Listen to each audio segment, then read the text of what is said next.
L'ORTM reçoit enfin la visite d'une personnalité, en l'occurrence le ministre de la Communication, de la Poste et des Nouvelles Technologies, une visite de prise de contact qui intervient à un moment où les travailleurs de l'Office ont le moral bas à cause des événements du 22 mars et du 30 avril dernier qui ont causé d'énormes dégâts. D'ailleurs, le ministre de la Communication a pu constater de visu les conséquences des attaques dont l'ORTM a été victime. Le reportage de Ibrahima Traoré. Voici à quoi ressemble l'Office de radiodiffusion télévision nationale du Mali après les événements du 22 mars et du 30 avril dernier. L'enceinte de l'ORTM, qui était transformée en un véritable champ de bataille, est devenue aujourd'hui une maison fantôme, vidée quasiment de tout. De la désolation, jugez-en vous-même.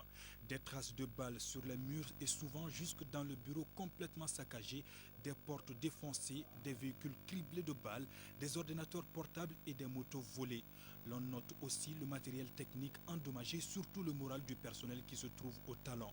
Mais passion du service public oblige, les agents ont tenu à braver cette situation difficile pour assurer toujours les services minimums. Nous vous assurons que vous pouvez compter sur nous pour vous aider à relever les défis qui sont les vôtres. Je veux parler de vous aider à recouvrer l'intégrité territoriale, à organiser dans de bonnes conditions des élections libres, crédibles et transparentes.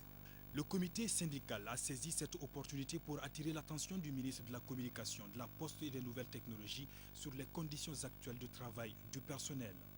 La situation elle est claire. Aujourd'hui, elle nous demande une nouvelle situation, une nouvelle condition de vie.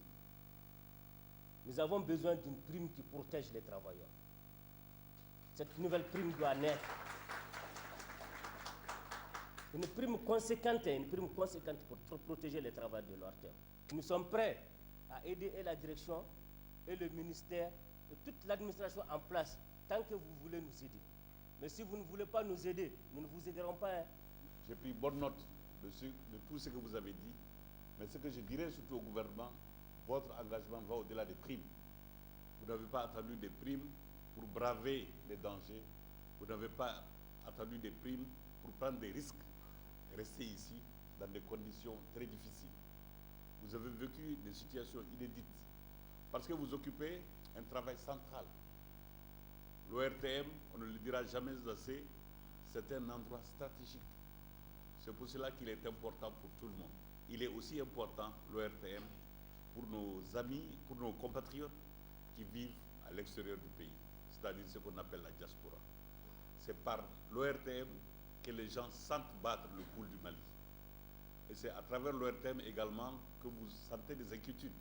Le ministre Touré, accompagné du chef d'état-major de la garde nationale, rassure que des dispositions nécessaires sont désormais prises pour que le personnel de l'ORTM puisse travailler en toute quiétude. Et le plus important, selon le porte-parole du gouvernement, réside dans la bonne collaboration avec ceux qui sont chargés de la sécurité des uns et des autres. L'ORTM est revenu et les militaires se sont engagés à assurer votre sécurité et à vous donner les conditions adéquates de travail. Et nous nous fions aux forces de sécurité, aux forces armées et de sécurité pour assurer notre sécurité. Comme leur nom l'indique, c'est leur devoir premier d'assurer notre sécurité. Mais nous aussi, faisons attention, contribuons à protéger notre sécurité. Il faut également que parfois nous soyons des citoyens disciplinés. Il y a des contrôles. Il faut que nous concilions un double impératif. Le premier impératif, c'est la sécurité. Le second impératif, c'est la nécessité pour vous d'exercer votre métier dans les conditions idéales. Mais les deux impératifs se rejoignent, parce qu'on ne peut pas travailler sans sécurité. En attendant les actions concrètes, l'ORTM, à la limite de ses moyens, poursuit sa mission, toujours avec la passion du service public.